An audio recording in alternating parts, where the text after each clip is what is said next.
ಗಣೇಶ ವಿಸರ್ಜನೆ ವೇಳೆ ಕಿಡಿಗೇಡಿಗಳಿಂದ ಕಲ್ಲು ತೂರಾಟ, ಗುಂಪು ಘರ್ಷಣೆಯಿಂದ ನಾಗಮಂಗಲ ಉದ್ವಿಗ್ನ. ಬೈಕ್ ಅಂಗಡಿಗಳಿಗೆ ಬೆಂಕಿ, 45 ಜನರನ್ನ ವಶಕ್ಕೆ ಪಡೆದ ಪೊಲೀಸರು.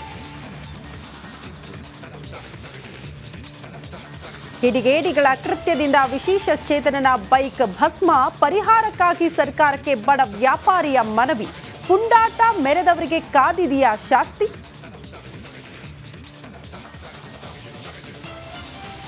ಕ್ಲೈಮ್ಯಾಕ್ಸ್ ಹಂತದಲ್ಲಿ ಪ್ರಾಸಿಕ್ಯೂಷನ್ ಫೈಟ್. ಸಿದ್ದರಾಮಯ್ಯಗೆ ಜಡ್ಜ್ಮೆಂಟ್ ಡೇ. ಸಿಎಂ ಮೂಡಾ ಭವಿಷ್ಯ ಇಂದೇ ನಿರ್ಧಾರ.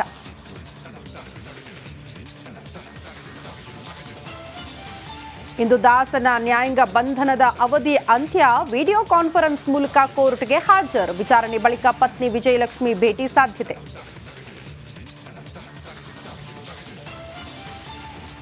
ದಶಕಗಳ ಸಮಸ್ಯೆಗೆ 1 ತಿಂಗಳಲ್ಲೇ ಪರಿಹಾರ. ರಸ್ತೆ ಅಭಿವೃದ್ಧಿಗೆ 5 ಕೋಟಿ ಬಿಡುಗಡೆ. ಇದು ರಿಪಬ್ಲಿಕನ್ ವರದಿಯ ಬಿಗ್ ಇಂಪ್ಯಾಕ್ಟ್.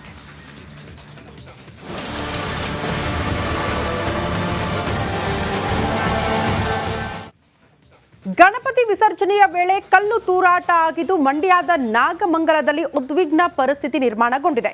ಹೊತ್ತಿ ಉರಿದಿದೆ ನಾಗಮಂಗಲದ ಮಂಡ್ಯ ಸರ್ಕಲ್. ಉದ್ರಿಕ್ತರಿಂದ ಚದುರಿಸೋದಕ್ಕೆ ಖಾಕಿ ಲಾಠಿ ಚಾರ್ಜ್ ಕೂಡ ಮಾಡಿತು. ಈವರೆಗೂ 45 ಜನರನ್ನ ಬಂಧಿಸಲಾಗಿದೆ. ಪ್ರತ್ಯೇಕವಾಗಿ 11 ಪ್ರಕರಣ ಕೂಡ ದಾಖಲಾಗಿದೆ ಅಂತ ಅಲ್ಲಿನ ಎಸ್ಪಿ ಮಾತನಾಡ್ತಾ ಇದ್ದಂತ ಸಂದರ್ಭದಲ್ಲಿ ಮಾಹಿತಿ ಕೊಡ್ತಾ ಇದ್ರು. 144 ಸೆಕ್ಷನ್ ಕೂಡ ಜಾರಿ ಇರುತ್ತೆ. ಎಲ್ಲಿ ತನಕ ಅಂದ್ರೆ 14ನೇ ತಾರೀಕಿನ ಬೆಳಗ್ಗೆ ತನಕ. ಅದು ವಿಸ್ತರಣೆ ಕೂಡ ಆಗಬಹುದು. ಪರಿಸ್ಥಿತಿ ನೋಡಿಕೊಂಡು ಕ್ರಮ ಕೈಗೊಳ್ತೀವಿ ಅನ್ನುವಂತ ವಿಚಾರವನ್ನ ಪ್ರಸ್ತಾಪ ಮಾಡ್ತಾ ಇದ್ರು. ಅಲ್ಲಿನ ಉಸ್ತುವಾರಿ ಸಚಿವರು ಕೂಡ ಮಾಹಿತಿ ಕೊಟ್ಟರು. ಇದನ್ನ ರಾಜಕೀಯವಾಗಿ ತರೋದು ಬೇಡ. ಯಾರು ತಪ್ಪಿತಸ್ಥರಿದ್ದಾರೋ, ಯಾವ ಉದ್ದೇಶದಿಂದ ಗಲಾಟೆ ಆಗಿದೆಯೋ ಅದೆಲ್ಲವೂ ಕೂಡ ತನಿಖೆಯಿಂದ ಬಯಲಾಗುತ್ತೆ ಅನ್ನುವಂತಹ ವಿಚಾರವನ್ನ ಪ್ರಸ್ತಾಪ ಮಾಡ್ತಾ ಇದ್ರು. ಈಗ ನಾವೇನ್ ನೋಡ್ತಾ ಇದ್ದೀವಿ ದೃಶ್ಯ, ಇದು ರಾತ್ರಿ ಆಗಿರುವಂತಹ ಬೆಳವಣಿಗೆಗಳು. ಗಣೇಶ ಮೂರ್ತಿಯನ್ನ ಮೆರವಣಿಗೆ ಮಾಡಿಕೊಂಡು ಒಂದು ಗುಂಪು ತೆಗೆದುಕೊಂಡು ಹೋಗ್ತಾ ಇರುತ್ತೆ. ಇದೇ ಸಂದರ್ಭದಲ್ಲಿ ಯಾರೋ ಕಿಡಿಗೇಡಿಗಳು ಏನೋ ಘೋಷಣೆ ಕೂಗ್ತಾರೆ, ಕಲ್ಲು ತೂರಾಟ ಆಗುತ್ತೆ, ಮಾತಿಗೆ ಮಾತು ಬೆಳೆಯುತ್ತೆ. ಎಲ್ಲಿಗೆ ಹೋಗುತ್ತೆ ಅಂತ ಅಂದ್ರೆ ಪೆಟ್ರೋಲ್ ಬಾಂಬ್ ದಾಳಿ ಮಾಡೋ ತನಕ ಈ ಬಾಟಲ್ಗಳಲ್ಲಿ ಪೆಟ್ರೋಲ್ ತುಂಬಿಕೊಂಡು ಬಂದು ಬೆಂಕಿ ಹಚ್ಚಿದ್ದಾರೆ ಕಿಡಿಗೇಡಿಗಳು ಅಂತ ಹೇಳಲಾಗ್ತಾ ಇದೆ. ಬಟ್ ಪೊಲೀಸರ ತನಿಖೆಯಿಂದಲೇ ಈ ಎಲ್ಲಾ ವಿಚಾರಗಳು ಬೆಳಕಿಗೆ ಬರಬೇಕು. ನೋಡಿ, ಹಲವು ಅಂಗಡಿ ಮುಂಗಟ್ಟುಗಳು ಹೊತ್ತಿ ಉರಿದಿರುವಂತಹ ದೃಶ್ಯ.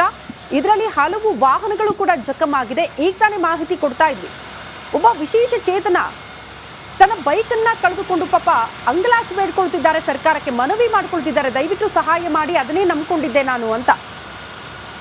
ಎಷ್ಟೆಲ್ಲ ಹಾನಿಯಾಗಿದೆ ಅನ್ನೋದನ್ನ ಕೂಡ ನಾವು ಗಮನಿಸ್ತಾ ಇದ್ದೀವಿ. ಪರಿಸ್ಥಿತಿ ತಿಳಿಗೊಳಿಸೋದಕ್ಕೆ ಪೊಲೀಸರು ಪಟ್ಟ ಪಾಡು ಅಷ್ಟಿಷ್ಟಲ್ಲ, ಲಾಠಿ ಚಾರ್ಜ್ ಮಾಡಬೇಕಾಯಿತು ಕೊನೆಗೆ. ಈ ಎಷ್ಟೋ ದೃಶ್ಯಗಳನ್ನ ನಾವು ಗಮನಿಸ್ತಾ ಹೋದ್ರೆ ನಿಮ್ಗೆಲ್ಲ ನೆನಪಾಗಬಹುದು.